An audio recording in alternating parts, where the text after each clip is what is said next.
السلام عليكم ورحمة الله. கண்ணியத்துக்குரிய அல்லாஹ்வின் நல்லடியார்களே, இப்பொழுது நம்ம பள்ளியிலே ஒரு சிறப்பான உரை நிகழ்த்துவதற்காக வேண்டி வருகை பெற்றிருக்கக்கூடிய மௌலானா அலவி அவர்கள்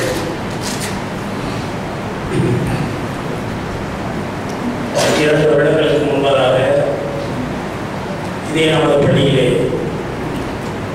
2 முறை உரை நிகழ்த்தியிருக்கின்றார்கள். அப்பொழுது அவர்களுக்கு ஒரு அறிமுகம் தேவைப்படும். ஆனால் இப்பொழுது அவர்களுக்கு அறிமுகமே தேவையில்லை. அலவி மௌலானா என்று சொன்னாலே இன்று மலேசியா முழுவதும் ஒரு பிரபலமான சிறப்பு பேச்சாளராக நிகழ்ந்து கொண்டிருக்கின்றார்கள். இருந்தாலும் சிறப்புரை நிகழ்த்துவதற்கு முன்பதாக அவர்களை பற்றிய சிறு ஒரு அறிமுக உரை தேவையின் அடிப்படையில் மௌலானா அலவி அவர்கள் ஒரு சிறந்த பேச்சாளரும் கூட, இன்பமாக பழகக்கூடியவர். அதே போல நபிகள் நாயகம் ஸல்லல்லாஹு அலைஹி வஸல்லம் அவர்களுடைய பேர குழந்தைகள் ஹசன் ஹுசைன் 2 வம்சத்திலிருந்தும் அவர்கள் வழி தோன்றலிலே வந்தவர்கள் என்ற ஒரு பெருமையும் அவர்களுக்கு இருக்கின்றது. அவர்கள் இப்போது நமக்கு முன்பதாக ஒரு சிறப்பான உரையை நிகழ்த்தப் போகின்றார்கள். நீங்களும் அதே போல மற்ற தாய்மார்களும் சரி அமைதியாக அவர்களுடைய உரையை கேட்டு நற்பயன் அடைவீர்கள் என்ற நம்பிக்கையோடு நம்முடைய நிர்வாகத்தின் சார்பாக அலவி மௌலானா அவர்களை இங்கு உரை நிகழ்த்துவதற்காக அழைக்கின்றேன். அஸ்ஸலாமு அலைக்கும் வரஹ்மத்துல்லாஹி வபரகாத்துஹு.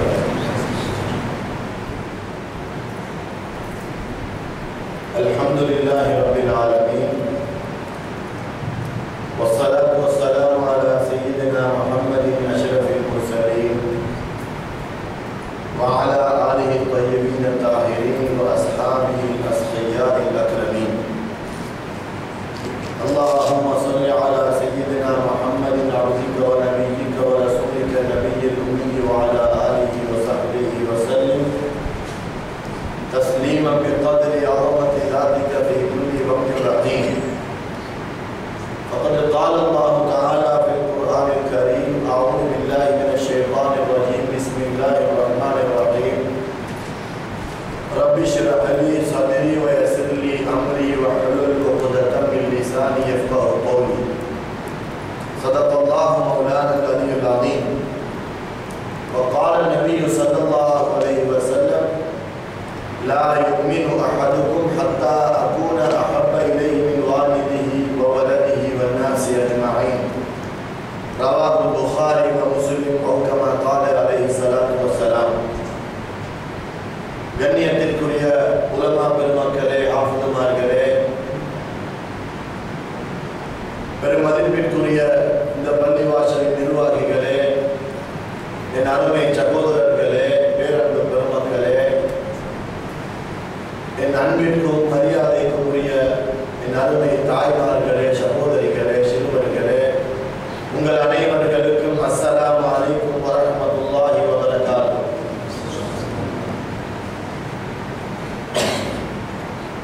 இந்த இடத்திலே அல்லாஹ் தஆலாவுடைய கிருபையினால் எனக்கு கொடுக்கப்பட்டிருக்கிற தலைப்பு இஹ்லாஸும் இறையச்சமும், தக்வாவும் இஹ்லாஸும், அதுக்குள்ள தவக்குலும் அடங்குகிறது.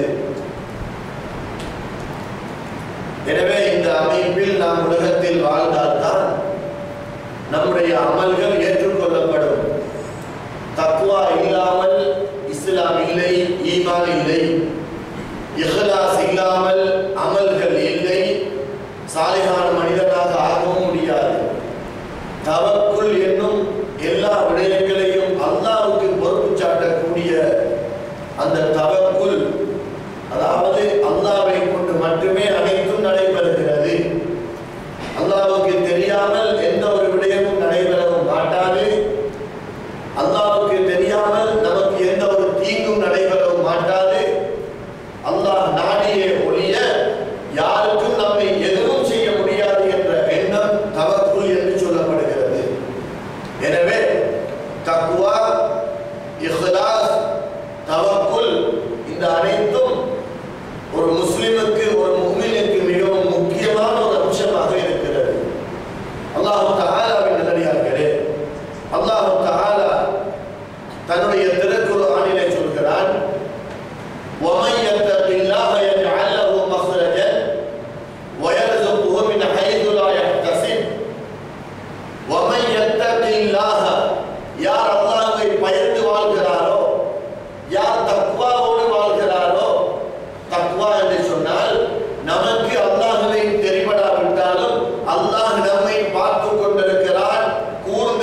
இந்த தொழுகை முஃமின்களுக்கு மிஅராஜாக இருக்கிறது.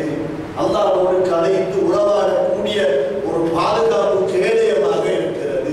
எனவே அல்லாஹ் தஆலாவின் நல்லடியார்களே, தாய்மார்களே, சகோதரிகளே, உங்கள் அனைவர்களுக்கும் நமக்கும் நம்முடைய குடும்பத்தினர்களுக்கும் மிக முக்கியமான அல்லாஹ்வை நெருங்கக்கூடிய ஒரு வாசிதா, ஒரு வசீலா, அல்லாஹ்வை நெருங்கக்கூடிய ஒரு விஷயம் இந்த தொழுகையின் சுஜூது தான்.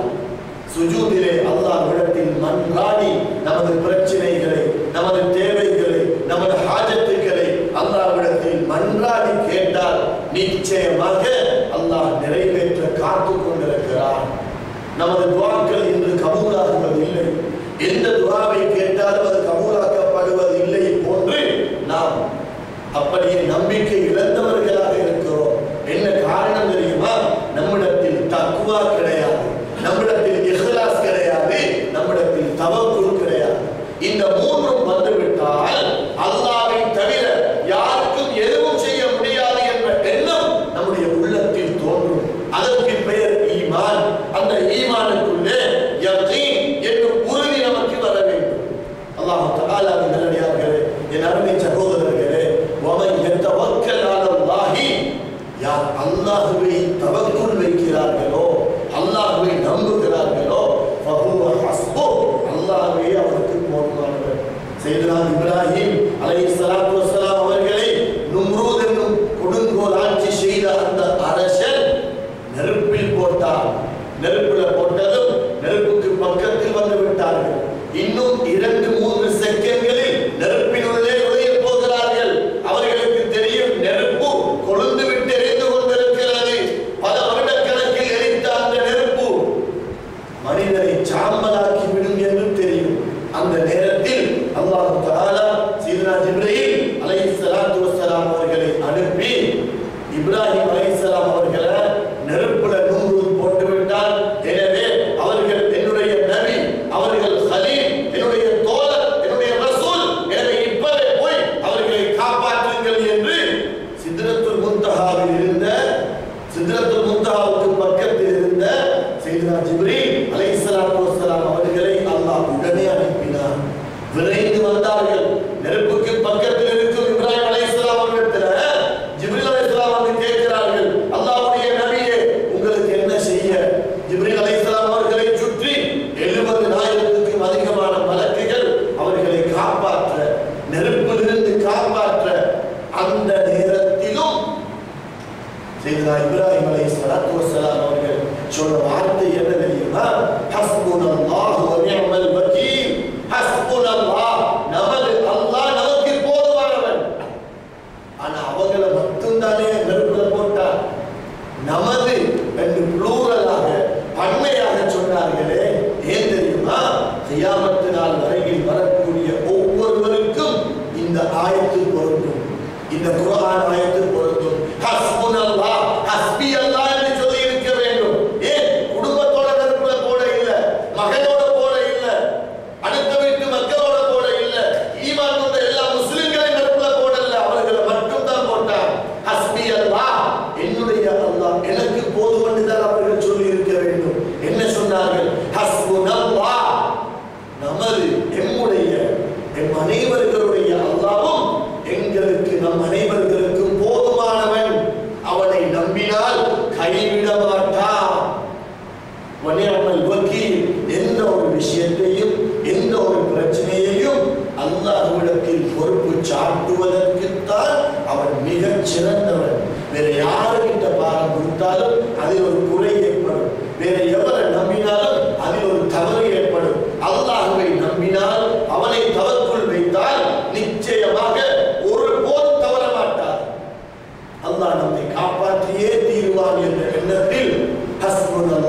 தன்னுடைய பிள்ளையா, தன்னுடைய தாய் தகப்பனா, தன்னுடைய மனைவி மக்களா, தன்னுடைய காசு சொத்து செல்வங்களா, அனைத்தையும் தந்தவன் அல்லாஹ். அனைத்தையும் அனுபவிக்க வேண்டியதுதான், சந்தோஷமாக வாழ வேண்டியதுதான், பிள்ளைகளுக்கு நல்ல படிப்பை கொடுக்க வேண்டியதுதான், சந்தோஷமான முறையில் வாகனங்கள் வசதிகள் வைத்துக் கொள்ள வேண்டியதுதான். எத்தனை கடை, எத்தனை ஆபீஸ், எத்தனை காணி பூமி வைத்தாலும் எந்த பிரச்சனையும் கிடையாது. சஹாபாக்கள் பெரும் கோடீஸ்வரர்கள் இருந்தார்கள், இமாம்கள் பெரும் கோடீஸ்வரர்கள் இருந்தார்கள். சஹாபாக்கள் சின்ன அபூபக்கர் சித்திக் ரலியல்லாஹு தஆலா அவர்கள் மாபெரும் கோடீஸ்வரர். அதே போல சையதுனா உஸ்மான் இப்னு அஃபான் ரலியல்லாஹு அன்ஹு, அபூ தல்ஹா ரலியல்லாஹு அன்ஹு, அப்துர் ரஹ்மான் இப்னு அவுஃப் ரலியல்லாஹு தஆலா அன்ஹு எல்லாம் மக்கா மதீனாவில் உள்ள மாபெரும் ஹோல்சேல் வியாபாரிகள், பெரும் தோட்டங்களுக்கு சொந்தக்காரர்கள், ஆயிரக்கணக்கான ஒட்டகங்களுக்கு சொந்தக்காரர்கள். எல்லா சஹாபாக்களும் எளிய வாழ்க்கை என்று ஊத்த உடுப்போட தலைமுடியை விரிச்சுக் கொண்டு காட்டுல போய் வாழவில்லை.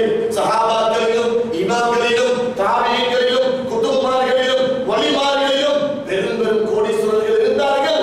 ஆனால் அவருடைய சொத்து செல்வங்கள் கல்புக்கு வெளியே, கல்வில் அல்லாஹ்வும் அல்லாஹ்வுடைய ரசூலும் மட்டுமே. அல்லாஹ்வுக்காக என்று வந்துவிட்டால் தாய் தகப்பன் மனைவி கணவன் பிள்ளைகள் சொத்து செல்வம் எல்லாம் கல்புக்கு வெளியே. அல்லாஹ் தஆலாவின் நல்லடியார்களே, என் அருமை சகோதரர்களே, கடைசியில இப்ராஹிம் அலைஹிஸ்ஸலாத்து வஸ்ஸலாம் அறுத்து பார்க்கிறாங்க, அறுபடவில்லை. கோபம் மேலிட்டால் அந்த கத்தியை தூக்கி பெரிய ஒரு கருங்கல் பாறை கல்லை தூக்கி அடிச்சாங்க. உனக்கு இந்த சின்ன குழந்தை பிள்ளை கழுத்தை வெட்டையா போகுதா, நீ என்ன கையிலே பட வேண்டாம்னு தூக்கி வீசினாங்க. வீசின உடனே அந்த கத்தியுடைய கூர்மையின் காரணமாக அந்த பாறக்கல், அந்த கருங்கல் ரெண்டாக விளங்குது. விளங்க உடனே கத்தியோடு பேசுகிறார்கள் இப்ராஹிம் அலைஹிஸ்ஸலாம். கத்தியே, உனக்கு என்ன குழந்தையான பஞ்சு போன்ற இந்த பிஞ்சு கழுத்தை அறுக்க இயலாமல் இருக்கிறது. ஆனால் இந்த கருங்கல், இந்த பாறக்கல்லை ரெண்டாக வெட்டி விட்டாயே, உனக்கு என்ன நடந்திருக்கிறது கத்தியே என்று கேட்ட உடனே என்ன ஆச்சரியம், கத்தி பேசுகிறது. அல்லாஹ்வுடைய நபியே, அல்லாஹ்வுடைய ரசூலே, அல்லாஹ்வுடைய கலீலே, நான் நீங்க சொன்னதை கேட்கவா, உங்களையும் என்னையும் படைத்த ரப்பு சொன்னதை கேட்கவா? நான் ரப்பு சொன்னதை தானே கேட்க வேண்டும். என்னுடைய ரப்பு சொல்லிவிட்டால் இந்த பிள்ளையை மட்டும் அறுத்து விடாதே. ஏன் தெரியுமா? அறுக்கிறாங்களா இல்லையா என்று பார்க்கிறது மட்டும்தான் நோக்கம், அறுப்படுவதல்ல. என்னுடைய கலீல் இப்ராஹிம் அலைஹிஸ்ஸலாத்து வஸ்ஸலாம் எனக்காக அவர் பெற்றெடுத்த பிள்ளை அறுக்கிறாரா இல்லையா? அறுக்கிறார், அறுத்து விட்டார். எனவே உள்ளே அறுபட வேண்டும் என்பதில்லை. அல்லாஹ் சோதித்த சோதனையில் அவர் பாஸ் ஆகிவிட்டார். இதுக்கு பெயர் தவக்குல், இதுக்கு பெயர் தக்வா. நாம் ஒவ்வொரு ஹஜ் பெருநாளும் இந்த பயானம் கேட்போம். நமக்கு தெரியும் அந்த புள்ளையில கழுத்து அறுபட இல்லை என்று நமக்கு தெரியும். ஆனால் இப்ராஹிம் அலைஹிஸ்ஸலாத்துக்கு தெரியுமா அறுபடாது? அறுத்துப்படும், கழுத்து ரெண்டாகும் என்று நினைச்சு கொண்டுதானே போனார்கள். என்ன நடந்தது? கடைசியில் அந்த புள்ளை அறுக்க இல்லை, அறுபட இல்லை. ஜிப்ரீல் அலைஹிஸ்ஸலாத்து வஸ்ஸலாம் சுவர்க்கத்திலிருந்து ஒரு ஆட்டுக்குட்டி எடுத்துக்கொண்டு வருகிறார்கள். அல்லாஹு அக்பர், அல்லாஹு அக்பர், அல்லாஹு அக்பர், லா இலாஹா இல்லல்லாஹ், அல்லாஹு அக்பர், அல்லாஹு அக்பர், வலில்லாஹில் ஹம்த் என்ற தக்பீர் முழக்கத்தோட ஒரு ஆட்டுக்குட்டியை கொண்டு வந்து அல்லாஹ்வுடைய நபியே இப்ராஹிம் அலைஹிஸ்ஸலாம் அவர்களே, அல்லாஹ் சொன்னார் இந்த பிள்ளைக்கு பகரமாக இந்த ஆட்டுக்குட்டியை அறுக்கும்படி.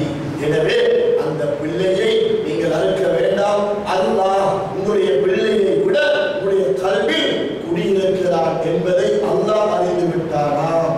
எனவே இந்த ஆட்டுக்குட்டியா இருக்க, அந்த ஆட்டுக்குட்டியை எப்ப அறுத்தார்களோ, 4000 வருடங்களுக்கு முன்பு எப்பொழுது அறுத்தார்களோ, அன்றிலிருந்து அவர்களுக்கு பின்னால் வந்த நபிமார்கள், அதே போல ரசூல்மார்கள், கடைசியாக வந்த கண்மணி நாயகம் முஹம்மது ஸல்லல்லாஹு அலைஹி வஸல்லம் அவர்கள் முதல் எல்லோரும் அந்த ஹஜ்ஜுடைய காலத்தில் உதுஹிய்யா என்ற அமைப்பில் ஆடுண்டை அறுத்து பலியிடுவார்கள். இன்றும் நாம் முழு உலகத்தில் ஆடு அறுத்து பலியிடுகிறோம். அதை அல்லாஹ் பார்த்து ரசிக்கிறான். இந்த நேரத்தில் இப்ராஹிம் அலைஹிஸ்ஸலாம் ஆச்சரியப்பட்டாங்க. யா அல்லாஹ், அல்லாஹ் கிட்ட கேட்கிறாங்க, யா அல்லாஹ், இந்த கத்தி இந்த புள்ளைய அறுக்க இல்லையே என்று சொன்ன உடனே அல்லாஹ்வுடைய வஹி வருகிறது. என்ன இப்ராஹிமே அலைஹிஸ்ஸலாத்து வஸ்ஸலாம், இது உங்களுக்கு பெரிய ஆச்சரியமா? அதை விட பெரிய ஆச்சரியம் என்ன தெரியுமா? உங்களை நெருப்புல போட்ட நேரத்தில் உங்களை கட்டப்பட்டிருந்த கயிறு நெருப்புக்கு எரிந்து சாம்பலானது. உங்களுடைய உடம்பில் இருக்கக்கூடிய ஒரு தலைமுடியாவது ஒரு ரோமமாவது அந்த நெருப்புக்கு எரியவில்லை. அதே நெருப்பு கயிறை எரிக்கிறது, உங்களுடைய உடம்பில் உள்ள ரோமத்தை எரிக்கவில்லை என்றால் அந்த நெருப்புக்கு எவ்வளவு நுணுக்கம் இருக்கிறது. இது அதை விட பெரிய ஆச்சரியம் இல்லையா இப்ராஹிமே அலைஹிஸ்ஸலாத்து வஸ்ஸலாம் என்று அல்லாஹ் தஆலா கேட்டார். எனவே இப்ராஹிம் அலைஹிஸ்ஸலாத்து வஸ்ஸலாம் அல்லாஹ்வுடைய நாட்டம் மட்டும்தான் எனக்கு முக்கியம். அல்லாஹ் நாடுவதெல்லாம் ஹைர். அல்லாஹ் எனக்கு கெடுதி செய்ய மாட்டான். அல்லாஹ் என்னை படைத்தான், நபியாக ஆக்கினான், ரசூலாக ஆக்கினான், கலீலாக தோழனாக ஆக்கினான். எனவே நான் அல்லாஹ்வை மட்டுமே நம்புவேன். இதுக்கு பெயர் தக்வா, இதுக்கு பெயர் தவக்குல், இதுக்கு பெயர் இஹ்லாஸ். அல்லாஹ் தஆலாவின் நல்லடியார்களே, என் அருமை சகோதரர்களே, நாம் அனைவரும் உலகத்தில் ஏதோ ஒரு அமைப்பில் வாழ்ந்து கொண்டிருக்கிறோம். கண்மூடித்தனமாக வாழ்ந்து கொண்டிருக்கிறோம். மனம் போன போக்கில் வாழ்ந்து கொண்டிருக்கிறோம். ஹலால் ஹராம் எதுவென்று பார்ப்பது கிடையாது. அம்மா அத்தாவுடைய பெருமதி நமக்கு தெரியாது. அவருடைய மனதை நோவினை செய்கிறோம். அதே போல மற்றவர்களுடைய மனதையும் நோவினை செய்கிறோம். அல்லாஹ்வுக்கு மாறு செய்கிறோம். தொழுகையை கலா செய்கிறோம். இன்னும் எத்தனையோ பல்லான வணக்கங்கள் பொடுபோக்குத்தனமாக இருக்கிறோம். இப்படியே வாழ்ந்துவிட்டு போனால் வெறும் நஷ்டவாதிகளாக ஆக வேண்டிய நிலை நமக்கு வந்துவிடுமோ என்று நாம் பயப்பட வேண்டும். அல்லாஹ் தஆலா நல்லடியார்களே, அல்லாஹ் தஆலா நமக்கு சம்பூர்ணமான ஒரு வாழ்க்கை திட்டத்தை தந்திருக்கிறார். சஹாபா பெருமக்கள் எப்படி வாழ்ந்தார்கள், தாபிஊன்கள், இமாம்கள், குதுமார்கள் எப்படி வாழ்ந்தார்கள் என்பதை நாம் சற்று சிந்தித்து பார்க்க வேண்டும். உங்களுக்கு தெரியும், செய்தனா ஹசன் பஸ்ரி ரஹ்மத்துல்லாஹி அலைஹி அவர்கள் தாபிஈன்களுக்கு தலைவர், சஹாபாக்களுக்கு அடுத்த ஜெனரேஷன், சஹாபாக்களோட காலத்தில் வாழ்ந்தவர்கள் ஹசன் பஸ்ரி ரஹ்மத்துல்லாஹி அலைஹி. இவர்கள் ஒரு மாமேதை, இல்மு கடல். இவர்களை பெற்றெடுத்த உடனே அவர் அந்த குழந்தையை கொண்டு போய் யார்கிட்ட கையில தெரியுமா கொடுத்தாங்க? கண்மணி நாயகம் முஹம்மது ஸல்லல்லாஹு அலைஹி வஸல்லம் அவருடைய அருமை மனைவி உம்மு சலமா ரலியல்லாஹு அன்ஹா. உம்மு சலமா நாயகி தான் அந்த குழந்தையை முதலாவதாக எடுத்தாங்க. அப்ப எப்படிப்பட்ட ஒரு பிள்ளையா இருக்கணும் அது? உம்மஹாத்துல் முஃமினீன், முஃமின்களுக்கு தாய் என்று போற்றும் அளவுக்கு ஸல்லல்லாஹு அலைஹி வஸல்லம் மனைவிமார்கள் உம்மு சலமா ரலியல்லாஹு அன்ஹா முக்கியமான ஒரு இடத்தை வகிக்கிறார்கள். அவர்கள் தான் அந்த குழந்தையை கைக்கெடுத்து ஓதினார்கள். அந்த பிள்ளைக்கு ஹசன் பஸ்ரி ரஹ்மத்துல்லாஹி அலைஹி ஹசன் என்று பெயர் வைத்தது யார் தெரியுமா? இரண்டாவது கலீஃபா. எனக்கு பின்னால் ஒரு நபி வரமாட்டார்கள், வருவதாக இருந்தால் உமராகத்தான் இருக்கும் என்று சையதுனா உமர் இப்னு கத்தாப் ரலியல்லாஹு அன்ஹு அவர்களை சொன்னார்களே. அப்படிப்பட்ட முல்ஹம், இல்ஹாமியத்தான அறிவு கொடுக்கப்பட்டவர், ஞானம் நிறைந்தவர், கஷ்புடைய பார்வை பார்க்க தகுதியானவர் என்று போற்றப்படும் அளவுக்கு சையதுனா உமர் இப்னு கத்தாப் ரலியல்லாஹு அன்ஹு அவர்கள் தான்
அம்மா அத்தா பேசினா பிள்ளை பொறுக்க மாட்டார்.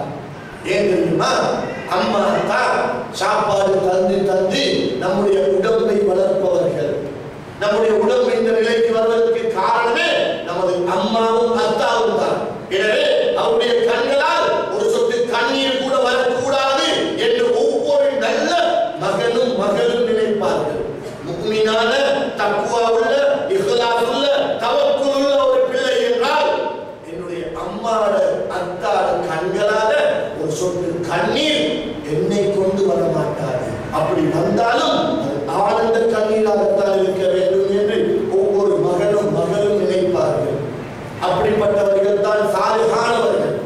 எனவே அதே போலதான் ஒரு உஸ்தாதுடைய மாணவன் அல்லது ஷேகுடைய முரீது தன்னுடைய உஸ்தாதையோ ஷேகையோ இன்னொரு பேசுவதை பொறுத்துக் கொள்ள மாட்டார்.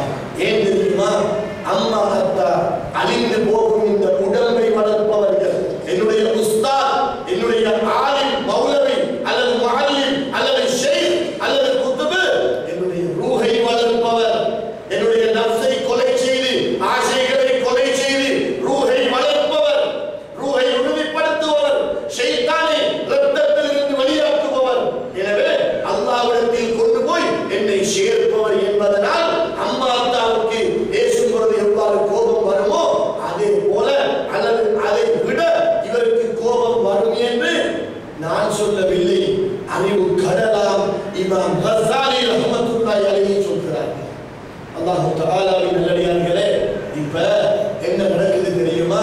ஹசன் பஸரி ரஹ்மத்துல்லாஹி அலைஹி ஏசுற செய்தி கேள்விப்பட்ட உடனே ஓடோடி வந்து ஹசன் பஸரி ரஹ்மத்துல்லாஹி அலைஹி கிட்ட வந்து, என்னுடைய உஸ்தாத் அவர்களே, என்னுடைய ஷேக் அவர்களே, இன்னாருடைய மகன் இன்னார் உங்களை பத்தி இப்படி இப்படி தவறான முறையில் ஏசி திட்டி திரிகிறார், இட்டு கட்டி திரிகிறார். எனவே இதுக்கு ஒரு வழி செய்ய வேண்டும். நாம் பொறுக்க மாட்டோம்.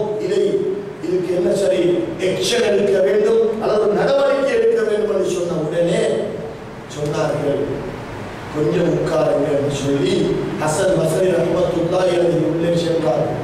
உள்ளே சென்று ஒரு சில ஹதியாக்கள் வீட்டுக்குள்ளே அவர்களுக்கு இன்னொருவரால் கிடைக்கப்பட்ட ஹதியாக்கள் இருக்கின்றனவே, ஒரு சில ஹதியாக்கள், சில கிஃப்ட்டுகள், சில நல்ல தகுதியான ஹதியாக்களும் அதில ஒரு சில தங்க காசுகளும் இருந்தன. இது அப்படியே பார்சல் பண்ணி பேக் பண்ணி கொண்டு வந்து கொடுத்துட்டு சொன்னாங்க, இதோ எனக்கு ஏசி திட்டி திரிகிறாரே ஒருத்தர், பொறாமையின் காரணமாக அவர்கிட்ட கொண்டு போய் இதை கொடுங்க. ஹசன் பஸரி ரஹ்மத்துல்லாஹி அலைஹி அவர்களுடைய உஸ்தாதாகிய நான் அவருக்கு ஹதியாவாக தந்ததாக சொல்லி இதை கொடுங்க. கொடுத்தது மட்டுமல்லாமல் கொடுத்து முடிஞ்ச உடனே இந்த காகிதம் ஒரு லெட்டர் கொடுத்தாங்க. இந்த காகிதத்தையும் அவன் கையில ஒப்படைங்க. அதை வாசித்து முடியும் வரையில நீங்க அங்க நிற்கும். கொடுத்து அனுப்பினாங்க. மாணவனுக்கு ஒண்ணுமே விளங்கவில்லை. ஏசுவதற்கு ஹதியாவா, திட்டுறவருக்கு கிஃப்டா? இந்த கடிதத்தில் என்னதான் இருக்கும்? தலைவடிக்க போகிறது. நீங்க போங்க, போய் நான் சொன்னதை செய்யுங்க. ஓடி போறாரு. போய் பார்த்தால் வீட்டில் அவர் இருக்கிறார். நான் இங்கிருந்து வருகிறேன், நான் இன்னொருடைய மாணவனாக இருக்கிறேன். நீங்க ஏசி திட்டிய செய்தியை, இட்டு கட்டிய செய்தியை நான் என்னுடைய உஸ்தாதிடத்தில் செய்திடத்தில் போய் சொன்னேன். அதற்கு அவர்கள் இந்த அனைத்தையும் உங்களுக்கு தர சொன்னார்கள். அப்படியா? எடுத்து பார்க்கிறாரு. அனைத்துமே பெருமதியான ஹதியாக்கள். அதுக்கு கீழே தங்க காசுகள். இதை பார்த்துட்டு என்ன ஆச்சரியம் இது? நான் பொறாமையில் அவருக்கு ஏசி திட்டி திரிகிறேன், அவர் எனக்கு ஹதியாக்கள் அனுப்பி இருக்கிறார். இது என்ன செய்தி? எனக்கு தெரியாது. இதோ இந்த காகிதத்தை, இந்த லெட்டர் கடிதத்தை உங்களுக்கு தர சொன்னார். கடிதத்தை கொடுத்தார். எடுத்து விரித்து பார்க்கிறாரு. அதை வாசிக்கிறாரு. அதில் என்ன தெரியுமா எழுதப்பட்டிருக்கிறது? பிஸ்மில்லாஹிர் ரஹ்மானிர் ரஹீம், அஸ்ஸலாமு அலைக்கும் வரஹ்மத்துல்லாஹி வபரகாத்துஹு. அல்லாஹ்வின் திருநாமத்தை கொண்டு ஆரம்பிக்கிறேன். உங்கள் மீது சலாமும் ரஹ்மத்தும் அல்லாஹ்வுடைய பரக்கத்தும் உண்டாவதாக. என் அருமை சகோதரனே, இந்த காகிதம் அவருக்கல்ல, நமக்கு. நாம் ஒவ்வொருத்தரை பற்றி எப்படி குறை சொல்லி திரிகிறோம், நாம் ஒவ்வொருத்தருடைய பிரச்சனைகள் எப்படி சந்தோஷப்படுகிறோம். இன்னொருத்தருக்கு ஒரு இழிவு ஏற்பட்டு விட்டால் அது நமக்கு எவ்வளவு பெரிய சந்தோஷத்தை ஏற்படுத்துகிறது.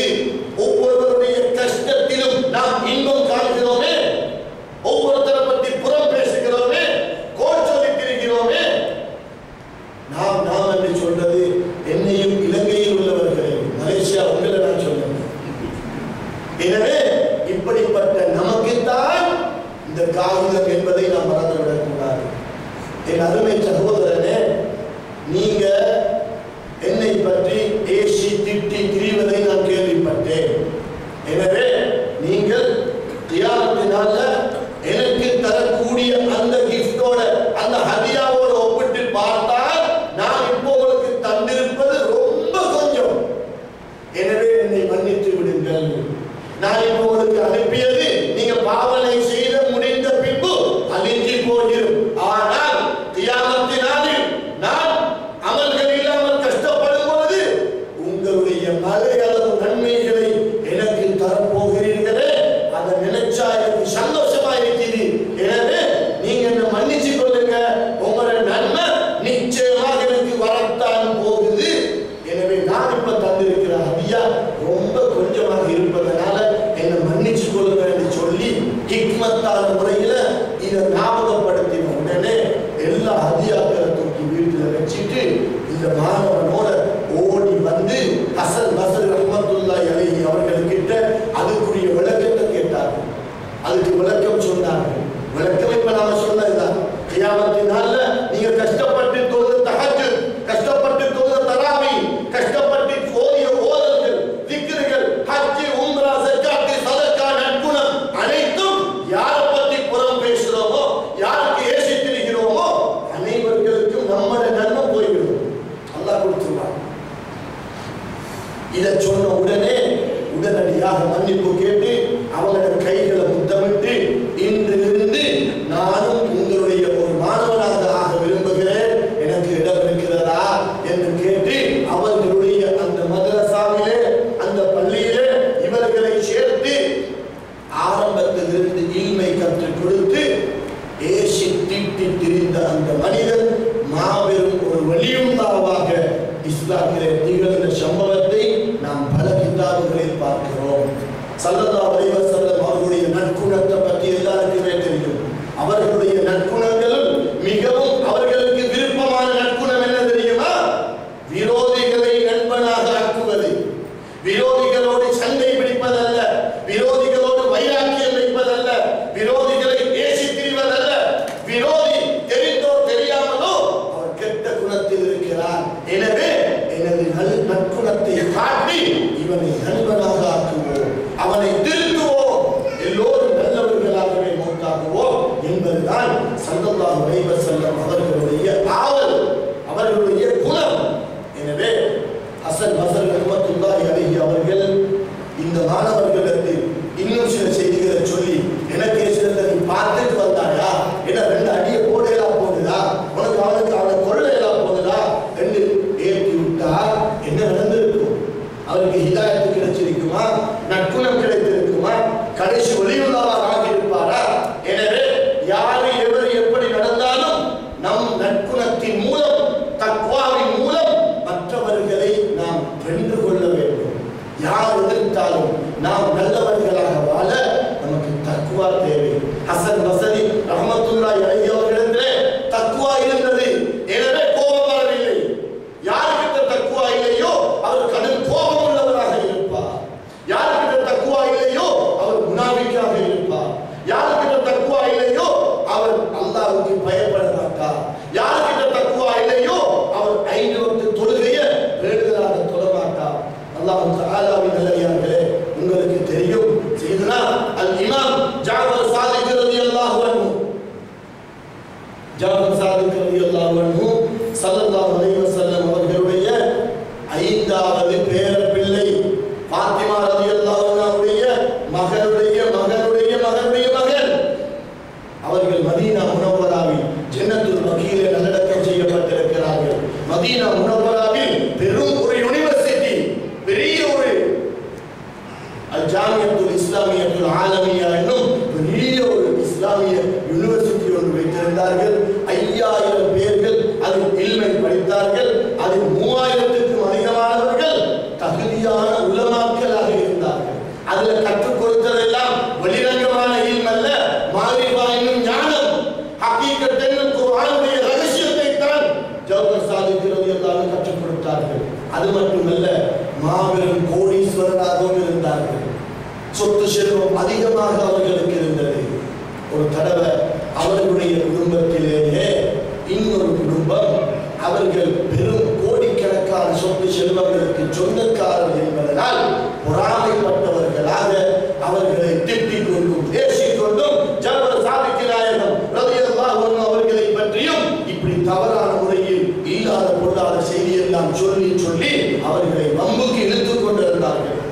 ஒரு நாள் இவர்களுக்கு கேள்விப்படுது, 2 மாதங்களாக அந்த குடும்பம் கடும் கஷ்டத்திலும் பஞ்சத்திலும் தின்னுவதற்கு சாப்பிடுவதற்கு கூட எதுவும் இல்லாமல் கஷ்டப்படுகிறார்கள், வளைத்துக் கொண்டிருக்கிறார்கள். அந்த குடும்பத்தில் குமரி பிள்ளைகளும் இருக்கிறார்கள், சிறு பிள்ளைகளும் இருக்கிறார்கள். ஆனால் அவர்கள் ஜாபர் சாதிக் ரலியல்லாஹு குடும்பம் என்பதனால் ஸல்லல்லாஹு அலைஹி வஸல்லம் அவர்களுடைய வழித்தோன்றலில் வந்தவர்கள் என்பதனால் அவர்களால் யாரிடத்திலும் போய் கை நீட்டி கேட்பதற்கும் வெட்கப்பட்டுக் கொண்டிருந்தார்கள். குடும்பத்துக்குள்ள 1000 பிரச்சனை இருக்கிறார். அண்ணன் தம்பிமார்களிடம் பிரச்சனை வரலாம், கணவன் மனைவிகளிடம் பிரச்சனை வரலாம். அந்த அமைப்புல ஜாபர் சாதிக் ரலியல்லாஹு அவர்களுக்கும் அந்த குடும்பத்துக்கு ஏதோ ஒரு பிரச்சனை. ஆனால் ஜாபர் சாதிக் ரலியல்லாஹு அவர்கள் எந்த தவறும் இழைக்காமல் எந்த குற்றமும் செய்யாமல் நல்லவராகவே இருந்தார்கள். கடைசியில என்ன நடந்தது தெரியுமா? அவருக்கு மிகவும் நெருக்கமான ஜாபர் சாதிக் ரலியல்லாஹு அன்ஹு ஒரு மாணவனை அழைத்து, ஒரு முரீதை அழைத்து சொன்னார்கள், இந்த வீட்டில எனக்கு ஏசி பிரியக்கூடிய அந்த குடும்பத்துல 2 மாதங்களாக கடும் கஷ்டத்திலும் பஞ்சத்திலும் இருக்கிறார்களாம். எனவே என்னுடைய இந்த சொத்து செல்வத்திலிருந்து 6 மாதத்திற்கு தேவையான உணவு வகைகள், ஆடைகள், பணம், செல்வம் அனைத்தையும் தங்கள் காசுகள் பொற்காசுகள் உட்பட கொண்டு போய் கொடுத்துட்டு வாங்க. ஆனால் ஒரு கண்டிஷன், ஜாபர் சாதிக்கு தான் இதை தந்தாருன்னு சொல்ல வேண்டாம். என்ற பேரை சொன்னா அவர்கள் என்னோட இருக்கிற கோபத்திலையும் வைராக்கியத்திலையும் பொறாமையிலையும் இதை திருப்பி அனுப்பி விடுவார்கள். இதை திருப்பி அனுப்பினா நான் அனுப்பிய ஜாமான்கள் என்னிடத்துல திரும்பி வந்துடும். எனக்கு நஷ்டம் இல்லை, அது நஷ்டம் அவர்களுக்கு தான். எனவே நான் தந்ததாக சொல்ல வேண்டாம். அப்ப எப்படி சொல்ல? ரோட்ல போற ஒருத்தர் தந்தன்னு சொல்லுங்க, நானும் ரோட்ல போறேன் தானே என்று ஹிக்மத்தாக சொன்னார்கள். இப்பொழுது 2-3 ஒட்டகங்களுக்கு 6 மாதத்துக்கு தேவையான உணவு வகைகள் அப்படியே போகிறது. போனா அந்த வீட்டை கூட்டிக் கொண்டு கஷ்டத்திலும் சிரமத்திலும் பஞ்சத்திலும் துஆ கேட்டவர்களாக இருக்கிறார்கள். கதவு தட்டப்படுகிறது. பார்த்தால் இங்கே சொத்து செல்வம் வந்திருக்கிறது, உணவு வகைகள், புதிய ஆடைகள் எல்லாம் வந்திருக்கிறது. என்ன என்று கேட்டா, யாரோ தெரியா ரோட்ல போற ஒருத்தர் உங்களுக்கு தர சொல்லி உங்க வீட்டை காட்டினாரு, எனவே நான் கொண்டு வந்தேன். அப்படியா? யார் அவரு? எனக்கு தெரியாத ரோட்ல போற ஒருத்தர் தான். அப்படியா? சந்தோஷமாக கண்களால் ஆனந்த கண்ணீர் வழியுது. யாருக்கு? அந்த கஷ்டவாளிக்கு கண்ணால கண்ணீர் வீறிட்டு ஓடுது. இந்த நேரத்துல, இந்த கஷ்டமான நேரத்துல, இந்த பஞ்சமான நேரத்துல இப்படி எதிர்பார்ப்பதை விட பல நூற்றுக்கணக்கான மடங்கு வந்து காலடிக்கு வந்து சேர்த்து விட்டது என்று அந்த ரோட்ல போறவருக்கு அவர் செய்த துஆ அல்லாஹ்வுக்கு மட்டும்தான் தெரியும். துஆவுக்கு மேல துஆவுக்கு மேல துஆவுக்கு மேல துஆ, எல்லா துஆவும் ஓதி முடிஞ்சு சொல்றாரு, எந்த குடும்பத்திலே ஜாபர் சாதிக் ஒரு கோடீஸ்வரன் இருக்கிறானே என்ன திரும்பி சொல்லி பார்த்தாங்க. இப்ப ஏச்சி முந்தி துஆ கேட்டது ஒருத்தருக்கு தான், ஏசிறது ஒருத்தருக்கு தான் என்பது அவருக்கு தெரியும். ஏன்? அவர்கிட்ட இஹ்லாஸ் இல்லை, அவர்கிட்ட தக்வா இல்லை. ஏசிறாரு, ஏச்சி திட்டு, அப்படிப்பட்ட திட்டு, இவன் அப்படிப்பட்டவன் இப்படிப்பட்டவன், ஒரு நாள் அவனை திரும்பி பார்ப்பதும் இல்லை. அடிக்கடி ரோட்ல போறவங்க தான் எனக்கு தந்து கொண்டே இருக்கிறார்கள். பார்த்தா பல வருடங்களாக ரோட்ல போறவர்கள் என்று சொல்லி அந்த குடும்பத்தை கவனிப்பதெல்லாம் ஜாபர் சாதிக் ரலியல்லாஹு அன்ஹு. நாம யாருக்காவது உதவி செஞ்சா 10 வருஷத்துக்கு முன்பு ஏதாவது ஒன்று செஞ்சு போட்டு நாம நமக்கு என்ன சரி ஒரு தேவைக்கு என்ன சரி கேட்டுட்டு அவங்க மறுத்துட்டாங்கண்டா அல்லது அவங்க நன்றி மறந்துட்டாங்கண்டா, நான் 5 வருஷமா இவனுக்கு இப்படி செஞ்சேன் அப்படி செஞ்சேன், இவன் பிள்ளைய படிக்க வச்சேன், இவன் மனைவிக்கு அதை கொடுத்தேன் இதை கொடுத்தேன், இவனுக்கு தொழிலில் இதை கொடுத்தேன், வீட்டுக்கு மாவாக்கி அனுப்பினேன், அதை செஞ்சேன் இதை செஞ்சேன்,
இவர் ஏசினது ஒருத்தர், இவர் பாராட்டி துவா கேட்டது ஒருத்தர். அப்படியே திரும்பி வராங்க. வந்து இமாம் ஜாஃபர் சாதிக் ரலியல்லாஹு தஆலா வீட்டுக்கு வந்த உடனே ஜாஃபர் சாதிக் நாயகம் கேட்கிறாங்க, எல்லாம் பாரம் கொடுத்தீங்களா? கொடுத்தேன். என்ன நடந்தது? அதை ஏன் கேட்கிறீங்க? நடந்த விஷயத்தை சொல்றாரு. சொன்ன உடனே ஜாஃபர் சாதிக் ரலியல்லாஹு தஆலா நேர போய் வுது செஞ்சாங்க. வுது செஞ்சு போட்டு நேர கிப்லாவை முன்னோக்கி 2 ரக்காத் சுன்னத்தை தொழுதாங்க. சுன்னத்தை தொழுது போட்டு அல்லாஹ் கிட்ட ஒரு துவா கேட்டாங்க. என்ன துவா தெரியுமா? நம்மளோட வாழ்க்கையில் அப்படி ஒரு துவா நாம செஞ்சதும் இல்லை, அப்படி ஒரு துவாவை நமக்கு தெரிஞ்சதும் இல்லை, அப்படி ஒரு துவாவை நாம கேட்டதும் இல்லை. யா அல்லாஹ், என்னோடு கோபித்துக் கொண்டு வம்பித்துக் கொண்டு திட்டிக் கொண்டு திரிந்த ஒருவர் மீது அன்பு வைத்து அவருக்கு சாப்பாடுகளையும் ரிஸ்கையும் ஆடையையும் பணத்தையும் கொடுத்து அனுப்பக்கூடிய நல்ல கல்வை தந்தாயே, அல்ஹம்துலில்லாஹ். முதலாவது துவா. இரண்டாவது, யா அல்லாஹ்,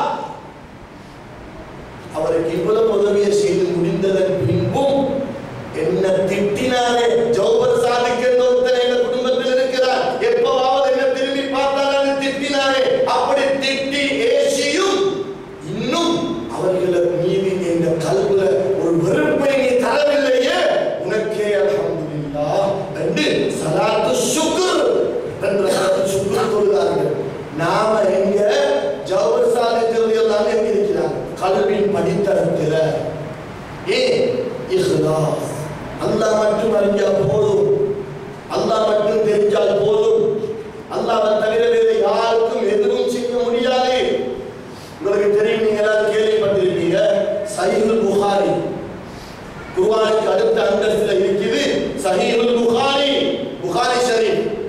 இந்த இமாம் புகாரி ரஹ்மத்துல்லாஹி அலைஹி சஹீஹுல் புகாரியை கோர்வு செய்யறதுக்கு பட்ட கஷ்டம். 6 லட்சம் ஹதீஸ்களை மனனம் செய்தார். 6 லட்சம் ஹதீஸ்களை ராவிகள், அந்த ஹதீஸை அறிவிக்கிறார்களே, ரிப்போர்ட்டர்ஸ், நரேட்டர்ஸ் மாதிரி சொல்லுவோம், அந்த ஹதீஸை அறிவிக்கக்கூடிய அறிவிப்பாளர்களோட 6 லட்சம் ஹதீஸ்களை மனனம் செய்தார்கள். அதுல 1 லட்சம் ஹதீஸ்களை தள்ளி 5 லட்சம் ஹதீஸ்களை தெரிஞ்செடுத்தார்கள். அதுல 3 லட்சம் ஹதீஸ்களை தள்ளி 2 லட்சம் ஹதீஸ்களை தெரிஞ்செடுத்தார்கள். எவ்வளவு பரிசுத்தம்னு பார்த்து கொடுங்க. அதுல இன்னும் 1 லட்சம் ஹதீஸ்களை தள்ளி 1 லட்சம் ஹதீஸ்களை எடுத்தார்கள். அதுல 50,000 ஹதீஸ்களை தள்ளி 50,000 எடுத்தார்கள். இப்படி படிச்சு தெளிச்சு 7,000 சொச்சம் ஹதீஸ்கள் சஹீஹுல் புகாரில இருக்கு. அதனால்தான் அது குர்ஆனுக்கு அடுத்த அந்தஸ்தில் இருக்குது. 7,000 சொச்சம் ஹதீஸ்களை மடக்கி மடக்கி ஒரு ஹதீஸ் 2-3 தலைப்புகள்ல வருவதனால சரியான ஒவ்வொரு ஹதீஸாக பார்த்தால் 5,000 சொச்சம் ஹதீஸ் தான் சஹீஹுல் புகாரில இருக்கு. இவங்க இதை இஹ்லாஸோட தான் செஞ்சாங்க, அல்லாஹ்வுக்காக வேண்டி தான் செஞ்சாங்க. ஒரு தடவை இமாம் புகாரி ரஹ்மத்துல்லாஹி அலைஹி கேள்விப்படுது, ஒரு ஊர்ல இன்னொரு ஊர்ல பல கிலோமீட்டர், 100கணக்கான கிலோமீட்டர் போகணும், நடந்து போகணும், ஒட்டகத்துல போகணும், குதிரையில போகணும், கழுதையில போகணும். அந்த காலத்துல பிளைட் கிடையாது, வாகனங்கள், கார், பஸ் கிடையாது. ஏதோ கிடைக்கிறது சாப்பிட்டு கொள்வாங்க, இலைகுறைகளை சாப்பிட்டு கொள்வாங்க, சலாது அது இதெல்லாம் சாப்பிடுவது தானே, அதை சாப்பிட்டு கொள்வாங்க. அல்லது ரொட்டி கிடைச்சா சாப்பிட்டு கொள்வாங்க, அல்லது ஏதாவது பள்ளிக்கு போய் தண்ணியை குடிச்சு கொள்வாங்க. இப்படித்தான் சஹீஹுல் புகாரியை கோர்வை செய்தார்கள். எங்கேயாவது ஒரு ஹதீஸ் இருக்குது என்றால், ஒரு ஹதீஸ் ஸல்லல்லாஹு அலைஹி வஸல்லம் ஒரு ஹதீஸ் ஆதாரத்தோட இருக்குது என்றால் அங்க போக தொடங்கிடுவாங்க. கேள்விப்படுது, யாரோ ஒருத்தர் கிட்ட சஹீஹான ஒத்தன்டிக் வீக் இல்லாத ஒரு ஹதீஸ் இருக்குது, ரிப்போர்ட்டர்ஸ் மார்கள். ஆனா ஒரே ஒரு ஹதீஸ் எங்க என்று பார்த்தா எத்தனையோ கிலோமீட்டர் தூரத்துக்கு போகணும், அதை எடுக்க. சரி, சஹீஹுல் புகாரிக்கு தகுதியான ஹதீஸ் தானே தேவை, போவோம்னு போறாங்க. போகும்பொழுது அவர்கள் பட்ட கஷ்டம் இன்னலும் இங்க பயான சொல்லி முடிக்கல. அப்படி கஷ்டம், கடும் சூடு. சவுதி அரேபியாவில், அரபு நாடுகள்ல சூடு வருவதாக இருந்தா ஸ்ரீலங்கா, மலேசியா மாதிரி அல்ல. அந்த சூடு 50 டிகிரியை தாண்டும். அரபிகள் இன்று வரையில தலைப்பாவை கெட்டு தொப்பியை போட்டு என்ன செய்வாங்க, தலைப்பாவை அப்படியே மேலாக பின்னுக்கு விட்டுருவாங்க. தெரியுதானே? பின்னுக்கு விட்டு இப்படி ஒன்று மடிச்சு விடுவாங்க. பின்னால பார்த்தா களத்து தென்படாது. அது ஏன் தெரியுமா? அவர்களுடைய அந்த ட்ரெடிஷனல் அந்த 52 55 டிகிரி ஈத்தம்பழம் பழுக்கக்கூடிய காலத்தில் வரக்கூடிய அந்த வெயில் களத்து நரம்பை தாக்கலாம். இன்றைக்கு கூட 300 ரியால் 400 ரியால் 450 ரியால் ரோட்ல வேலை செய்யக்கூடிய சில மக்கள் இருக்கிறாங்க.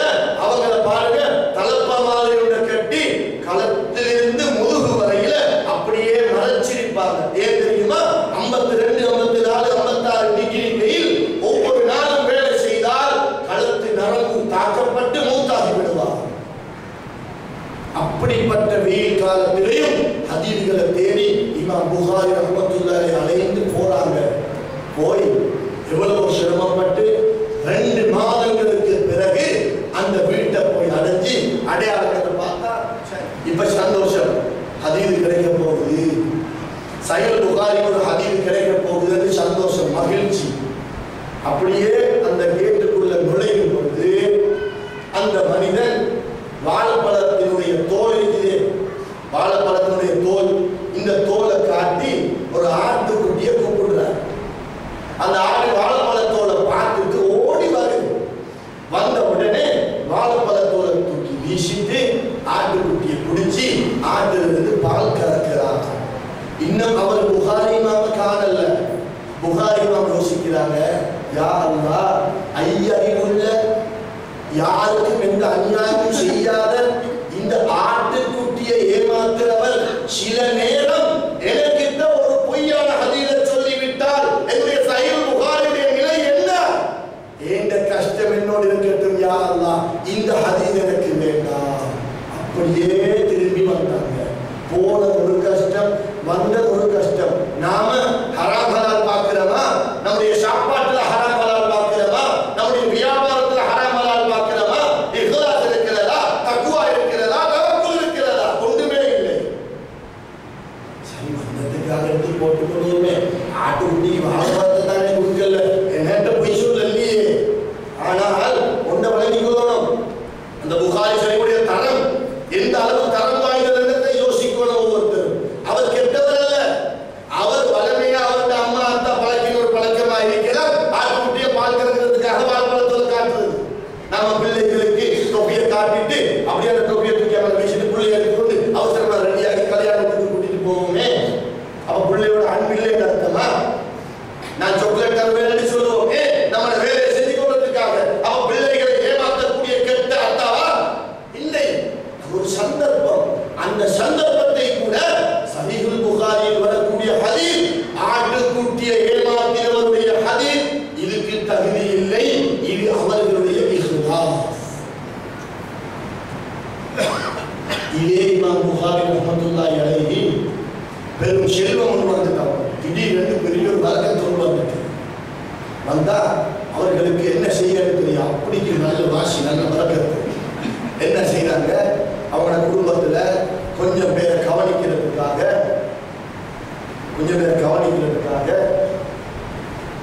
1,00,000 தங்க காசுகள், 1,00,000 தங்க காசுகள் என்றால் மில்லியன் கணக்கு வரும். 1,00,000 தங்க காசுகளை எடுத்து ஒரு பையில போட்டு அவர்கள் ஒரு கப்பல்ல வந்து ஏறுகிறார்கள். இக்கரையிலிருந்து அக்கறைக்கு போகணும். இக்கரை தெரியுமா? இந்த கரையிலிருந்து அக்கறைக்கு போகணும். ஏறிட்டாங்க. ஆனால் இமாம் புகாரி ரஹ்மத்துல்லாஹி அலைஹி அவர்கள் யார் நல்லவங்க யார் கெட்டவங்க இதொன்னு பார்க்க மாட்டாங்க. அவங்களுக்கு அது தேவையும் இல்லை. நான் அல்லாஹ்விடத்தில் நல்லவனாக இருக்கணும், கடைசி வரையில் இஹ்லாஸோட தக்வாவோட சாலிஹான அமல்களோட வேண்டுதலோட ஈமானோட கலிமாவோட அல்லாஹ்வுடைய திருப்பொருத்தத்தோட மூத்தாகணும் என்று ஆசை வைக்கக்கூடியவங்க தான் சஹாபாக்கள் முதல், அவுலியாக்கள் முதல், தக்வாதாரிகள் முதல், சாலிஹீன்கள் வரையில எல்லாருடைய கெட்ட மாதிரி தான். நாம் அப்படி இல்லை. யார் ஒருத்தர் நம்மளோட பொறாமை என்றா, நான் நல்லவனாக இருந்தா அவனுக்கு பொறாமையா செய்கிற வேலைன்னு நாமளும் பொறாமக்காரனா மாறும்.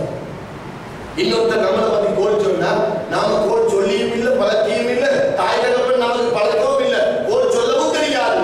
ஆனால் யாராவது நம்மளை பத்தி கோல் சொன்னா, அவர் என்ன பத்தி கோல் சொன்னானா எனக்கிட்ட இருக்குது அவன் ரகசியம், ஊர் முழுக்க கோல் சொல்றது. எனவே நல்ல குணத்தை கெட்டவர்களை பார்த்து நமது நற்குணத்தை விட்டு கொடுக்கிறோம். அல்லாஹ் பாருங்க, யார் எவர் எப்படி நடந்தாலும் நான் நல்லவராக நடந்தால் எல்லோரும் திருந்துவார்கள். தலைப்பில் இமாம் புகாரி ரஹ்மத்துல்லாஹி அலைஹி 1,00,000 தங்க காசுகளை எடுத்துக்கொண்டு கப்பல்ல ஏறிட்டாங்க. ஏறி போய்கொண்டிருக்கும் பொழுது உங்களுக்கு தெரியும் பிரயாணத்தோடு சொல்லுவோம். பஸ்ல ஏறணும் சிங்கப்பூர் போறதுக்கு சைபர் தெரிகிறாரு. 1/2 மணி நேரத்தில் பார்க்கிறோம், முகத்தை பார்க்கிறாரு. மறுபடியும் பார்க்கிறோம், முகத்தை பார்க்கிறோம். நீங்க எங்க? நான் இங்க. நீங்க எங்க? நான் இங்க. 10 நிமிஷத்துல கூட்டாரு. இதுக்கு சொல்லுவாங்க பயணத்தோழர். இடையில வந்து மாட்டிக்கொண்டு கூட்டாரு. ஆனா இமாம்கள் இருக்கிற சின்ன பிள்ளைகளை போல கல்வி பரிசுத்தம். சைக்கிள் உள்ளவர் எப்படிப்பட்டவர் தெரியாது. பேசி பேசி பேசி பேசி அவர் கூட்டாளி ஆகிட்டார். கூட்டாளி ஆகிய உடனே புகாரி இமாம் கேட்கிறாரு, நீங்க ஏன் போறீங்க? சில ஆட்கள் அப்படி இருக்கிறாங்க தானே, தலை வெடிச்சிருக்கீங்க. ஒவ்வொருத்தர் ரகசியத்தை அவங்க தோண்டி துருவி ஆறாங்க. இன்னொருத்தர் பிரச்சனை நமக்கு தேவையில்லையே. கடைசியில நீங்க எங்க போறீங்க? நான் என்ன இடத்துக்கு போறேன். அப்படியா, என்ன இடத்துக்கு போறீங்க? இல்ல என்கிட்ட 1,00,000 தங்க காசுகள் இருக்குதுன்னு வாயில வந்து பார்த்தா கொஞ்ச நேரம் போகல, இவர் ஒரு சப்தம் வைக்கிறார். யார்? அந்த பயணத்தோழர். ஏன் 1,00,000 தங்க காசு காணாம போயிட்டு யாருக்கிட்டயோ தெரியாது, எப்படி தேடி கண்டுபிடிச்சு தாங்க, யார் களவெடுத்தாலும் தெரியாது என்று பயணத்தோழர் ஒரு சப்தம் வைக்கிறாரு. இவர் 1,00,000 தங்க காசுக்கு கண்ண போட்டு புகாரி இமாம் சும்மா இருந்தாலே அவர் 1,00,000 தங்க காசுகள் காணாம போனா அவர் பார்த்து ஓடி வந்தார். அந்த கப்பல்ல போறவங்க கிட்ட எங்க போறீங்க? அந்த கண்டக்டர் வார மாதிரி காசு எடுப்பாரு. அவர் ஓடி வந்தார். என்ன விஷயம்? நான் 1,00,000 தங்க காசு கொண்டு வந்தேன், இப்படி ஒரு பேக்ல கொண்டு வந்தேன், அதை காணவில்லை. எனவே எல்லார்கிட்ட பாருங்க, அவர் அங்க இங்க போகல, இப்ப என் கையில இருந்தது, தேடினால் கிடைக்கும் என்று விட்டார். ஒரு செய்தி சொன்ன உடனே 4 பக்கத்தால தேடி தேடி தேடி பார்க்கிறாங்க. ஒவ்வொருத்தர்கிட்டயா பார்த்து சொல்லுவாங்க. இப்ப இமாம் புகாரி ரஹ்மத்துல்லாஹி அலைஹி டர்ன் வருகிறது. பார்த்த உடனே இவங்க குர்ஆன சத்தியம் பண்ணினாலும் நம்ப மாட்டாங்க. வாய் முந்திட்டார். நான் தான் புகாரி இமாம் சொன்னாலும் நமக்கு தெரியும் உஸ்தாத்மாரை பத்தி, நமக்கு தெரியும் ஆளுங்களை பத்தி, நமக்கு தெரியும் இமாம்களை பத்தி. இந்த காலத்தில் இல்லாத கலவா, இந்த காலத்தில் இல்லாத பொய்யா வச்சிருக்கோங்க செய்திய ரெண்டு பெயர் கெட்டு விடும். அந்த என்வாயன்மெண்ட்ல போய் யாரும் மாட்டிக்கொள்ள கூடாது. ஊர் வாயை மூட இயலாது. ஊர் வாயை மூட இயலாது. மிஸ் அண்டர்ஸ்டாண்டிங் வரும்படி நடந்து கொள்ளக்கூடாது. சந்தேகமான இடங்களுக்கு போகக்கூடாது. புத்திசாலித்தனமாக நடத்தணும்.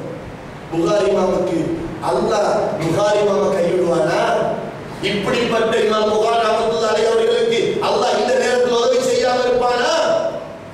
எல்லாம் பார்த்து கடைசியில் இமாம் புகாரி ரஹ்மத்துல்லாஹி அலைஹி கிட்ட அவர்களை செக் பண்றதுக்கு வரும்போது 1,00,000 தங்க காசை இமாம் புகாரி ரஹ்மத்துல்லாஹி அலைஹி எடுத்தாங்க. அப்படியே கடல் கொண்டு போட்டாங்க. நாம செய்வோமா? நாம செய்வோமா? நாம என்ன செய்வோம்? நமக்கு ஒன்றும் தெரியாது என்ன செய்ய. அப்ப அவங்களுக்கு கடல்ல தூக்கி போடு என்ன அந்த உள்ளத்தில் இல்ஹாமியத்தால் அறிவை கொடுத்தது யார்? அல்லாஹ். ஏன் தெரியுமா? அந்த கல்வில தக்வா இருக்கிறது, அந்த கல்வில இஹ்லாஸ் இருக்கிறது, தவக்குல் இருக்கிறது. பார்த்தாங்க புகாரி மாவட்டம் இல்லை, அங்கே பார்த்தாங்க முழு கப்பல்ல யாருக்கிட்டையும் இல்லை. இல்ல எங்க தெரியாத எல்லாரும் அவங்களோட வேலையை பார்த்துட்டு போயிட்டாங்க. பயணத்தோழர் ராசியமா புகாரி மாவட்டம் கேட்கிறாரு, இவ்வளவு பெரிய தாடியை வச்சுக்கொண்டு இவ்வளவு நல்ல தோட்டத்தில் இருந்து கொண்டு என்கிட்ட பொய் சொன்னாயே, எங்க உள்ள 1,00,000 தங்க காசு ராசியமா கேட்கிறாரு. புகாரி இமாம் சொன்னாங்க, ரலியல்லாஹு தஆலா அன்ஹு அவருடைய கபர் ஷரீஃபை அல்லாஹ் பிரகாசமாக்கி வைப்பானாங்க. ஆமீன். என்ன தெரியுமா சொன்னாங்க? நீ சும்மா கேட்டிருந்தா நான் தந்திப்பேன் பாப்பா, என் பேரை கெடுக்க போனாயே. நான் யார் தெரியுமா? கண்மணி நாயகம் முஹம்மது ஸல்லல்லாஹு அலைஹி வஸல்லம் அவர்களுடைய சங்கையான நாவினால் வெளியான, சங்கையான உடம்பினால் செய்து காட்டிய, சங்கையான உடம்பினால் அங்கீகரித்த ஹதீஸ் ஷரீஃப்களை கோர்வை செய்யக்கூடிய ஒரு அடியான். நான் களவெடுத்த இந்த கப்பலுக்குள்ள வெளியாகினால் அரைவாசி, அதாவது அரை 50% நம்புவார்கள், 50% நம்ப மாட்டார்கள். கியாமத்து நாள் வரையில புகாரி இமாம் கப்பல்ல 1,00,000 தங்க காசு களவெடுத்தார் என்று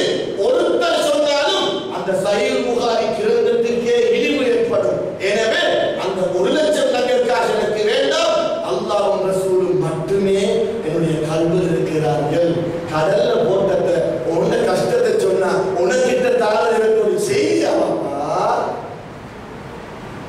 இங்க இருக்கிறது. இதுவெல்லாம் கல்வி சம்பந்தப்பட்ட விஷயம். பேசி பேசி முடிவெடுக்க இயலாது. பயான கேட்டுக்கொண்டே இருக்கலாம், சொல்லிக்கொண்டே இருக்கலாம். கல்வை பரிசுத்தப்படுத்துறதுக்கு நாம திக்ரு செய்யணும். விடுபடாமல் சுப தொழுகையை தொழணும்.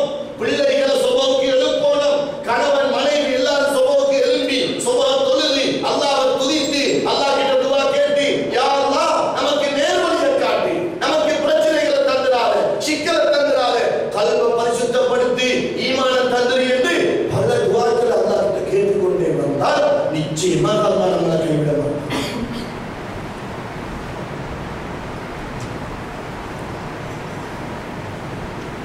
உங்களுக்கு தெரியும் மாலிக் இப்னு தீனார் ரஹ்மத்துல்லாஹி அலைஹி மாபெரும் வலியுல்லாஹ். மாலிக் இப்னு தீனார் ரஹ்மத்துல்லாஹி அலைஹி மாபெரும் வலியுல்லாஹ். அவர்கள் அல்லாஹ்வை நெருங்கிய ஒரு இறை நேச செல்வர். இவங்க ஒரு நாள் இவங்களும் கப்பல்ல போறாங்க. கையில் 5 சதமும் கிடையாது, ஒரு திருடமும் கிடையாது. போகும்பொழுது இவங்க நினைச்சு கொண்டாங்க இக்கரையில் அக்கறை போறது தானே, நான் பிறகு தருவேன் சொன்னா கேட்டுக்கொள்வாங்க. அந்த அளவுக்கு அந்த ஊரில் அந்த நாட்டில் மிகவும் பிரபலியமானவர். எல்லோருக்கும் தெரிந்த ஒரு உஸ்தாத், பெரிய வலியுல்லா, பெரிய ஒரு குத்துபு, பெரிய ஒரு ஞானவான். போன உடனே இவங்களுக்கு வந்து கேட்கிறாங்க, எங்க காசு? நான் காசு வந்து கொண்டு வரல, நான் அவசரமாக போறேன், நான் ஒரு முஃமின், நான் பொய் சொல்ல மாட்டேன், இந்த உலகம் எனக்கு பெரிய ஒரு செய்தி அல்ல என்றாலும் நான் அவங்க காசை தந்துடுறேனே, அதோட சரி வராது. தர இல்லைன்னா இடவரையில் இறக்கி விட்டு போகும் நிலைமை வரும். எனவே காசு தான் காசு. அங்க இங்க பார்த்தாங்க, தெரிஞ்சவங்க யாரும் இல்லை, எல்லாம் புதுமுகம், காசு கேட்கவும் இல்லாது. இந்த கட்டத்தில் மாலிக் இப்னு தீனார் ரஹ்மத்துல்லாஹி அலைஹி தடுமாறுகிறார்கள். என்ன செய்ய? அவன் சொல்றான், நீ காசை தான் அவசரமா தான் காசை கேட்கிறான். பிறகு அப்படியே வானத்துக்கு தலையை உயர்த்தி, யா அல்லாஹ், நான் உனக்கு உண்மையிலே இவ்வளவு காலமும் இஹ்லாஸோடும் தக்வாவோடும் தவக்குலோடும் உன்னை என்னுடைய ரப்பாகத்தான் ஏற்று நடந்திருக்கிறேன் என்பது உண்மை என்றால் இந்த நேரத்தில் என்ன செய்வதை அறியாமல் இருக்கிறேன், என்னுடைய மானத்தை காப்பாற்றுவாயாக என்று ஒரு துஆ தான் கேட்டாங்க. அந்த கப்பலை சுற்றி கடலில் உள்ள அவ்வளவு மீன்களும் வந்து தலையை போடுது. ஒவ்வொரு மீன் தலையில ஒவ்வொரு தீனார், ஒவ்வொரு மீன் வாயில ஒவ்வொரு தீனார். அது எப்படி ஒவ்வொரு மீனும் சண்டை பிடிக்குது, என்னுடைய தருங்க கேட்டாங்க. எத்தனை தீனார்? இப்ப பெரிய கோடீஸ்வரன், முழு கடலில் மீன் வாயில தீனார். உனக்கு எவ்வளவு வேணும்? எனக்கு 3 தீனார். அப்படி இருந்தாங்க. 3 மீன் வாயால எடுத்து கொடுத்தாங்க. நீ என்னை நம்பி இருந்தால் நான் உனக்கு நிறைய துஆக்கள் செய்திருப்பேன், உதவி செய்திருப்பேன், உனக்கு நண்பனாக இருந்திருப்பேன், இல்ம கற்று தந்திருப்பேன், எவ்வளவு வழிகளை காட்டி தந்திருப்பேன். உனக்கு நான் வேண்டாம், எனக்கு பணம் தானே தேவை, இதோ அல்லாஹ் தந்து விட்டான். 3 தீனார் எடுத்து கொடுத்தாங்க. சரி, காசு தரவில்லை என்றால் என்னை இடவழியில் அனுப்ப வேண்டி வருவது சொன்னாயே, காசை தந்து விட்டேனே, இனிமேல் நான் உன்னோடு வர விருப்பமில்லை என்று இறங்கினார்கள். கடல்ல நடந்து போனார்கள். அதுக்கு பின்புதான் மாலிக் இப்னு தீனார் என்ற பெயர் வந்தது. மாலிக் இப்னு தீனார் என்ன அர்த்தம்? தீனாருடைய மகன் மாலிக். தீனார்னா காசு. காசுக்கு புள்ள கிடைக்குமா? காசு புள்ள பெற்றெடுக்குமா? இல்ல. மாலிக் இப்னு தீனார், தீனாருடைய மகன் மாலிக் என்றால் அதுதான். அலி ரலியல்லாஹு அன்ஹு அவர்கள் ஒரு தடவை மஞ்சள் படுத்துக் கொண்டிருந்தாங்க மஸ்ஜித் நபவி ஷரீஃப்ல. அவங்களோட சங்கையான மேனியில மண் ஒட்டினது. ஸல்லல்லாஹு அலைஹி வஸல்லம் அவர்கள் வந்து யா அபா துராப், மண்ணுடைய அத்தாலையே என்று கூப்பிட்டாங்க. மண்ணை புஷ்கரிக்கிறாங்க மேலே. யா அபா துராப், அபு துராப் என்ன? மண்ணுடைய அத்தா, மண்ணுடைய வாப்பா. அது அரபிகளுடைய பலம். காசு பணம் என்ன அபு என்று சொல்லி போடுவாங்க. அப்படி இல்லாட்டி அவருடைய மகன் என்று சொல்லுவாங்க. மாலிக் இப்னு தீனார், தீனாருடைய மகன் மாலிக். இதுவெல்லாம் கல்வியின் படித்தரங்கள். கல்வியில் உள்ள ரகசியங்கள். ஒரு ஹேண்ட்போன் எடுத்துக்கொண்டாலும் அது கீபேட் எடுத்து பார்த்தா அதுல 10 நம்பர் இருக்கும், அது இருக்கும், இது இருக்கும். உடைச்சு பார்த்தா ஒண்ணுமே இல்லை. அது என்ன செய்யும்? நம்பர் மட்டும்தான். அது ஸ்கிரீன் எடுத்து பார்த்தா வெறும் கண்ணாடி, உடைச்சு பார்த்தா ஒண்ணும் இல்லை. பின்பக்கத்தில் எடுத்து பார்த்தா உடைச்சு பார்த்தா ஒண்ணும் இல்லை. அதே போன்ல சிம் கார்டு எடுத்து பார்த்தா ரோமிங்கும் அதுக்குள்ளுக்குத்தான், நம்பரும் அதுக்குள்ளுக்குத்தான், ரகசியங்களும் அதுக்குள்ளுக்குத்தான், சேவ் பண்ணிக்கிறதும் அதுக்குள்ளுக்குத்தான். அனைத்துமே அந்த சிம் கார்டுகளுக்குத்தான் இருக்குது. உடைச்சு பார்த்தா ஒண்ணும் இல்லை. ஆனா அதுக்குள்ளதான் அவ்வளவு விஷயம். மெமரி கார்டுகளுக்கு தான் அவ்வளவு விஷயம். அல்லாஹ் தஆலா நல்லடியார்களே, ஒரு மனிதன் உடம்பு வெளிரங்கத்தில் எப்படி இருந்தாலும் அல்லாஹ் கல்வுக்குத்தான் பாயிண்ட்ஸ் கொடுக்கிறான். கல்வத்தான் பார்க்கிறான்.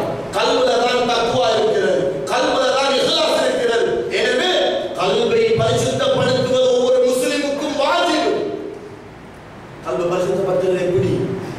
நல்லடியார்களோடு சேரணும், நல்லடியார்களோடு பழக வேண்டும், உலமாக்களோடு சேர வேண்டும், நல்ல தகுதியான காமியான மஷாயிஹ்மார்களிடத்திலே இல்மை படிக்க வேண்டும், அத ஒழுக்கத்தை பேண வேண்டும், சாலிஹான அமல்கள் செய்ய வேண்டும், தொழுகையை கதா செய்யக்கூடாது, கடைசி வரையில் விடுபடாமல் தொழ வேண்டும். அதவும் மரியாதை, பேணுதல், நற்குணம், மன்னிக்கிற தன்மை, மற்றவர்களை பொறுமை செய்கிற தன்மை, யார் என்ன செஞ்சாலும் விட்டுக் கொடுக்கிற தன்மை, இப்படிப்பட்ட தன்மைகளை கொண்டுதான் கல்வியின் படித்தரத்தை உயர்த்தலாம். தக்வாவும் இஹ்லாஸும் சும்மா புத்தகம் வாசித்ததுக்காக வருவதில்லை. பேணுதலோட நல்லடியார்களுடைய சுகபத்து, நல்லடியார்களுடைய அந்த நெருக்கத்தை பெற்றுத்தான் அல்லாஹ்வை நெருங்க வேண்டும். எனவே அல்லாஹ் தஆலா நல்லடியார்களே, என் அருமை சகோதரர்களே, எனக்கு கொடுக்கப்பட்ட தலைப்பு தக்வாவும் இஹ்லாஸும் அல்லது இஹ்லாஸும் இறை அச்சமும். இந்த இஹ்லாஸ், இறை அச்சம், தக்வா, தவக்குல், அல்லாஹ்வை நாடுவதெல்லாம் கல்வி சம்பந்தப்பட்ட விஷயம்.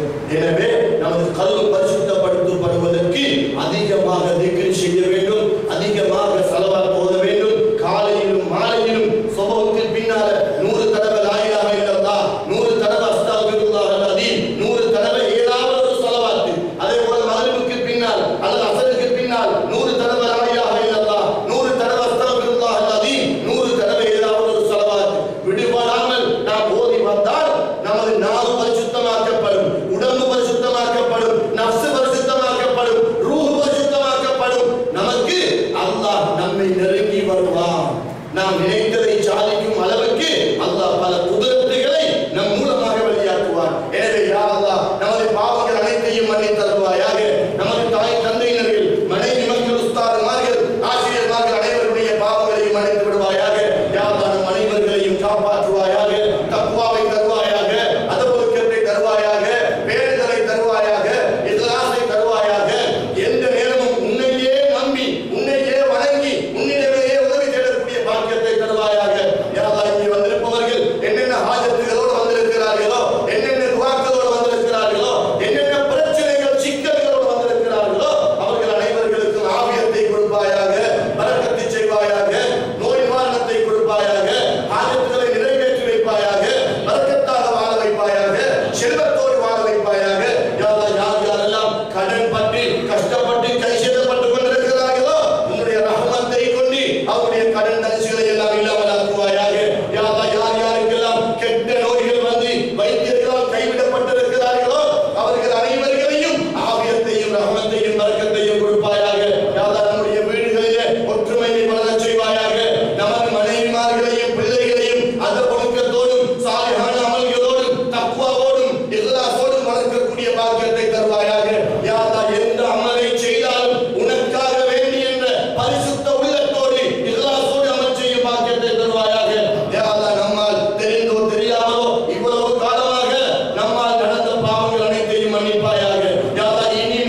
يا رب قد غفلنا وكلنا طمعون في عفو وفي كرم وفي عتاق